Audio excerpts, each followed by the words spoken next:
Welcome to another Todd's 2-Minute Tech Tip Tuesday. Brought to you by the National RV Training Academy, the largest hands-on RV training academy in America. Hey, summer is actually cooling off, and we're getting into the fall, and we're giving you a bunch of great tech tips going into the fall. If you like what you see, go ahead and click subscribe. Go down there and hit the button right there. Hit the button and then hit the bell. Ding-a-ling.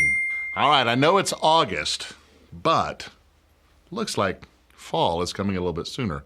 And when I say fall, I mean rain is falling from the sky. You know, this is a great time before we get into winter for you to jump up on your roof, carefully now, hands and knees, and begin to slowly inspect all your seals. Now, guys, here's the thing. A very small hole can cause a huge problem. A very small hole allows the water to go in, but it goes in so slowly, you don't see it. Okay? Rain after rain after rain. And by the time you do figure out that you have water intrusion, it's too late. Your wall is gone. So this is what I want you to do.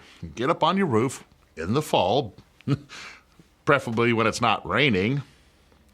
Get up there with some cleaner, a rag, and then, of course, some more sealant. Now, I'll also talk about probably one of the better sealants out there.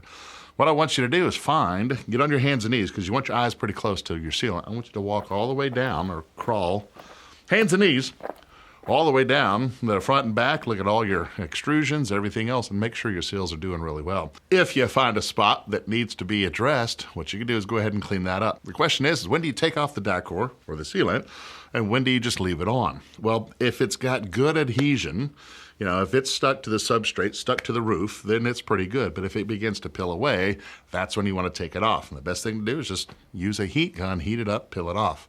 Now, I know there's other methods out there, but this is what we're going to talk about. All right? Next, once you clean that off and get the Dacor off, or if you determine that the Dacor is okay, it's just got some holes in it, go ahead and put another layer over there. Now, one layer over the original is absolutely fine. It's when we get into the third and fourth layers, that's when we really just want to go ahead and take those layers off. Okay, and that's just a little bit more extensive thing to do, but here's the sealant that you want to use, okay? So you can use Dacor. The problem with Dacor is, of course, it's 40% water. So it's going to shrink over time, which means you got to get up there every single time. What you want to look for is a polyurea of some sort. Sticks to everything, but it's 98% solids. Now, one brand out there is called AFCAT, A-F-C-A-T. Go look it up.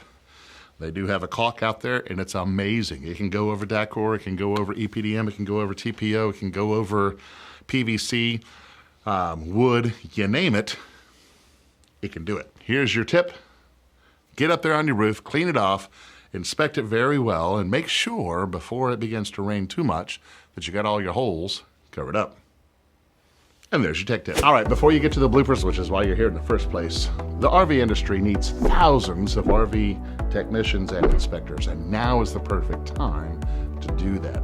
If you want to make more money or have more control over your time, go ahead and click the link below.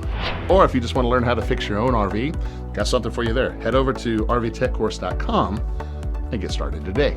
Now for the reason that you're at the end of the video, roll the bloopers. If you find a spot where you're, it'd be nice if you tell me. Look, our help got help. He doesn't have any hair, but he helps. Come here.